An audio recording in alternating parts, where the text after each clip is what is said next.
প্রিয় বন্ধুরা, আসসালামু আলাইকুম। আজ আমরা জানব মহান সৃষ্টিকর্তার সৃষ্টি মশা নিয়ে।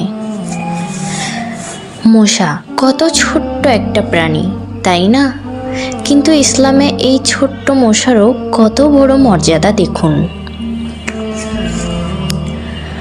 রাসূল সাল্লাল্লাহু আলাইহি সাল্লাম বলেছেন, যদি আল্লাহর কাছে দুনিয়ার মূল্য একটা মশার ডানার সমানও হতো, তাহলে তিনি কোনো কাফেরকে এক ঢোক পানিও পান করাতেন না। সুবহানাল্লাহ। ভেবে দেখুন, পুরো দুনিয়া, এই বিশাল আকাশ, পাহাড়, সমুদ্র, কোটি কোটি টাকার সম্পদ, আল্লাহর কাছে এর দাম একটা মশার ডানার সমানও না।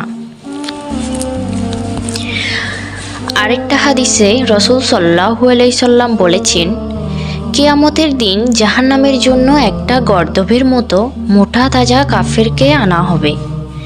তার শরীরের চামড়া হবে 42 হাত মোটা, কিন্তু আল্লাহর কাছে তার ওজন একটা মশার ডানার সমানও না। প্রিয় বন্ধুরা, মশা আমাদের কিছু শিক্ষা দেয়, যেমন অহংকারী হওয়া যাবে না। অহংকারী ফেরাউন, নমরুদ সবাই ধ্বংস হয়েছে। নমরুদকে তো একটা মশাই ধ্বংস করেছিল। আল্লাহ চাইলে সবচেয়ে দুর্বল জিনিস দিয়েও সবচেয়ে শক্তিশালীকে হারাতে পারেন।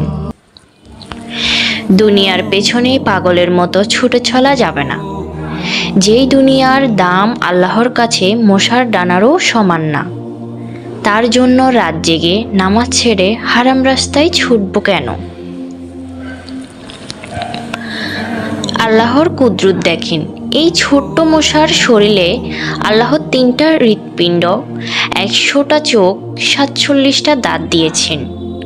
রক্ত চুষার জন্য 6টা সুই দিয়েছেন। যে রব মশা বানাতে পারেন, তিনি কি আপনার রিজিকের ব্যবস্থা করতে পারেন না? অবশ্যই সবার রিজিক তো তিনিই দান করেন, এটি চিরন্তন সত্যি। তাহলে এত তাড়া কিসের হারামের পেছনে? প্রিয় বন্ধুরা, এখন থেকে মশা কামড়ালে রাগ করবেন না, বরং মুচকি হাসবেন। আর যদি সম্ভব হয় সিজদায় গিয়ে বলবেন, ইয়া আল্লাহ, যে রব মশাকে এত নিখুঁত করে বানিয়েছেন, সেই রব আমাকেও নিখুঁতভাবে বানিয়েছেন। হে আমার রব, আমাকে মাফ করে দিন। আমাকে দুনিয়ার মোহ থেকে বাঁচান, আখিরাতের জন্য কবুল করুন। আমিন। প্রিয় বন্ধুরা, আমরা আবার হাজির হব অন্য কোনো বিষয় নিয়ে। আপনার কোনো পছন্দের বিষয় থাকলে জানাবেন। ধন্যবাদ।